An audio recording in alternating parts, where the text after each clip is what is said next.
Maka sebenarnya inilah yang akan menyebabkan rumah tangga mereka retak. Dan perceraian itu bukanlah hal yang mustahil akan terjadi kepada mereka berdua. Ayahanda dari Alia, Haji Mas Said, mungkin adalah cinta pertama dari Alia. Dan Thorik mengatakan, Om Haji izinkan Thorik untuk jadi cinta terakhir Alia. Jadi, Om Haji, Thorik kesini berniatan untuk minta izin.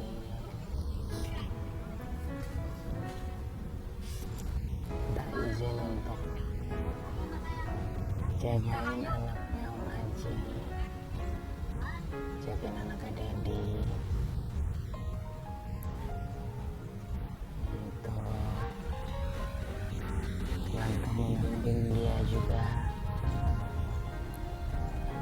untuk selama-lamanya. Tapi persoalannya, akankah terjadi sebaliknya? Betulkah Alia akan jadi cinta terakhir dari Thorik Halilintar? Yuk akan kita lihat menggunakan kartu-kartu saya.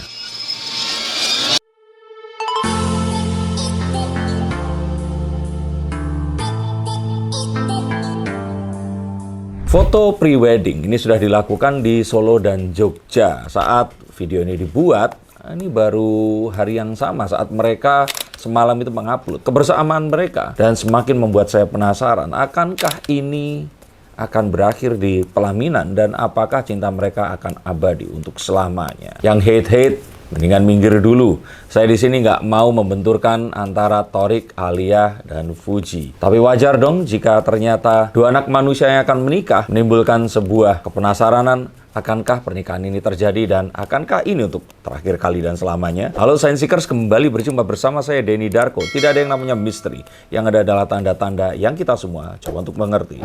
Rupanya memang terjadi perbedaan antara Thorik saat dengan Alia dan Thorik saat bersama dengan Fujianti Utami. Saat Thorik ini bersama Fuji, yang terlihat di sana sepertinya adalah konten-konten yang menunjukkan kegiatan layaknya anak muda yang berpacaran. Have fun, membuat konten bersama, yang memang itu pekerjaan mereka. Menjalani kehidupan dan cinta. Tapi sayangnya sepertinya akan tidak ada komitmen karena keluarga dari Thorik ini sepertinya tidak merestui hubungan mereka berdua. Dan rasanya nggak harus jadi seorang pembaca kartu tarot untuk mengetahui bagaimana restu dari ibu Thorik Halilintar ini lebih kepada Alia dibandingkan kepada Fuji saat itu. Dan mungkin itulah yang membuat Thorik akhirnya jauh dari keluarganya, karena bisa saja ini masuknya backstreet. Dan itu yang membuat mungkin saja Thorik merasa bahwa dia jauh dari Tuhan. Sedangkan saat bersama dengan Alia, ini keluarga ini langsung kayak auto kasih lampu hijau. Apakah karena bibit bebek bobotnya, ataukah karena Alia di sini memang terlihat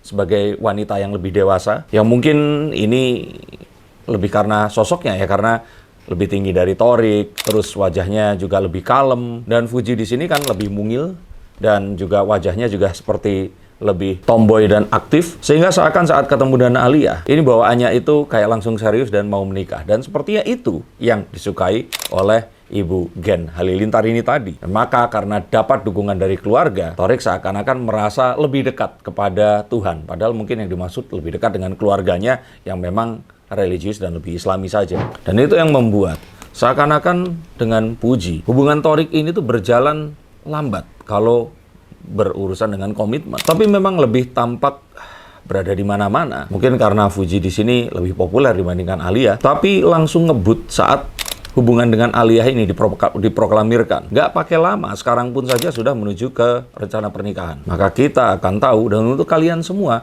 bahwa hubungan yang direstui orang tua itu pasti lebih ngebut dibandingkan hubungan yang backstreet. Ayo, yang di sini mau hate-hate, komen atau speech, jangan di sini. Di sini kita mencoba untuk menganalisa dan mengambil hikmah dari ini semua, karena siapa tahu ini akan terjadi pada kehidupan kita. Cepatnya proses antara Thorik dan Alia, apakah ini sesuatu yang baik atau jangan-jangan ini sesuatu yang ceroboh dan akan malah menimbulkan hal tidak diinginkan di kedepannya. Kita tahu bahwa menikah muda ini jarang terjadi pada anak-anak Gen Z ini tadi. Di usia mereka sekarang ini, segala possibility dan kemungkinan itu lebih tergambar dibandingkan orang-orang di usia Gen X atau mungkin baby boomers dulu. Baby boomers menikah di usia rentang antara 20 hingga 25. Gen X 25 hingga 30. Sering dijumpai para Gen Z ini, bisa saja mereka ini belum memikirkan pernikahan hingga usia mereka mendekati 30 tahun. Tapi sepertinya dorongan Islami dari keluarga Halilintar ini mengarahkan Thorik ini lebih seperti kakaknya, Atta Halilintar atau abangnya. Dan kita melihat bahwa sepertinya Thorik mengikuti jejak dari abangnya, berharap mungkin hal yang serupa, kepopuleran, bisnis yang melimpah, dan hal-hal yang akan terjadi ini seperti apa yang dialami oleh abangnya ini. Dan ini semua sebenarnya bagus,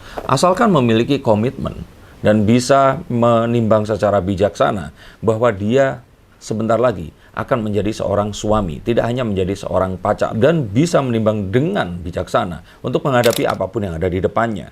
Jadi seorang pemimpin dan tidak menjadi seseorang yang malah bingung dan nggak tahu ini akan menuju kemana. Mengapa seperti itu? Karena kalau mungkin fans-fansnya ini melihat dan juga mencoba untuk membandingkan secara langsung, walaupun wajahnya satu keluarga ini mirip semua ya, mirip seperti kalau saya lihat mainan Matroiska dari Rusia yang dibuka terus muncul versi kecilnya, buka muncul lagi. Antara Atta, Thorik, Psy, dan sebagainya, ini seperti memiliki facial type yang sama. Nah, tapi apakah ternyata betul sama? Ternyata tidak. Kalau kita melihat tatapan mata, Atta Halilintar ini tampak lebih optimis, lebih dominan, lebih alfa dibandingkan Thorik Halilintar yang walaupun fansnya ini melihat kalem, tapi tatapan matanya itu seperti apakah tidak yakin atau dia juga seseorang yang memang lebih loose atau santai menghadapi kehidupan, tapi tatapan matanya ini terlihat berbeda. Dan ini yang mungkin mengkhawatirkan, apakah pernikahan ini memang sesuatu yang dia sudah siap, ataukah dia mengikuti ini karena para fans dan netizen yang mencintainya mengarahkan ke sana, atau karena orang tuanya yang meminta agar untuk menghindari zina atau apapun alasannya, pernikahan ini harus diadakan. Meskipun pernikahan muda ini baik, tapi apakah Thorik Halilintar benar-benar sudah siap? Kartu death tadi bukan artinya buruk ya, tapi maksudnya mengakhiri masa lajang dan bujangnya ini tadi dan menuju ke masa pernikahan. Kalau kalian nggak percaya, coba cari tahu arti dari kartu death ini tadi.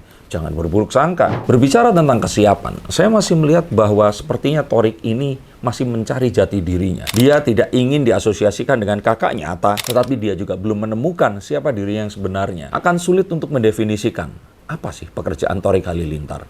Jika ternyata kita bertanya-tanya, dia ini memiliki apa yang membedakan dia dengan kakak dan mungkin teman-teman yang lainnya? Apakah menjadi seorang YouTuber ini adalah sebuah puncak dari apa yang diinginkannya? Dan apakah ternyata pernikahan ini akan menghambat semua cita-citanya? Bisa saja dia ternyata masih ingin merintis sebuah bisnis. Bisa saja dia masih dalam pencarian jati diri dan itu normal adanya. Meskipun bergelimang harta, tapi pencapaian tidak bisa diukur dari banyaknya uang yang dimiliki. Apakah jika pernikahan ini dilakukan, karirnya akan malah mandek dan dia malah nggak tahu ini akan menuju kemana? Karena kita ketahui bahwa banyak sekali karir dari public figure yang mayoritas ini memiliki pendukung wanita itu mulai menurun bahkan anjlok karena pernikahan. Tapi kita tahu bahwa para influencer ini memang berbeda. Mereka memiliki penggemar sendiri, altor begitu sebutannya. Tapi apapun tadi, paket ini tentu saja nggak bisa akan menjamin hubungan mereka akan mulus selama-lamanya. Thorik di sini harus muncul sebagai seorang pemimpin, memiliki bisnis yang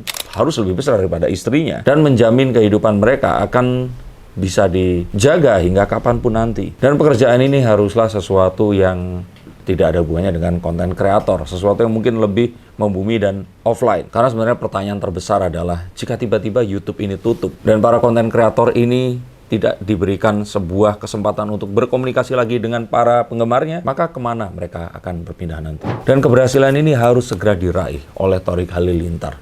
Mungkin dia bisa berkonsultasi dengan abangnya, menanyakan kepada teman-temannya dengan modal yang saya kira sangat besar, lebih dari cukup yang dimilikinya. Saya kira Thorik bisa memiliki sebuah usaha offline yang akan besar. Dan jika ternyata dia bisa menjamin ini semua untuk terjadi, maka masa lalunya yang ditakutkan akan bisa saja kembali. Ini tidak akan catch up lagi. Karena kita mengetahui bahwa Rising of Thorik Halilintar adalah saat dia memacari Fujianti Utami. Sebelumnya betul orang tahu dia itu siapa, tapi namanya belum sebesar ini. Dan jika ternyata dalam hubungan berpacaran mereka kemarin itu ditanyakan siapa yang paling mungkin diuntungkan, saya pikir Thorik adalah orangnya. Meskipun kita tidak bisa bilang bahwa Fuji ini juga naik sendiri karena orang saat itu mencintai Fuji pada akhirnya. Karena dia merawat anak sematawayang dari Vanessa Angel dan Bibi yang tidak lain dan nggak bukan adalah keponakannya. Ajaib bagaimana influencer-influencer muda ini saling mencetak satu dan yang lainnya. Dan terus kemudian putus atau meninggalkan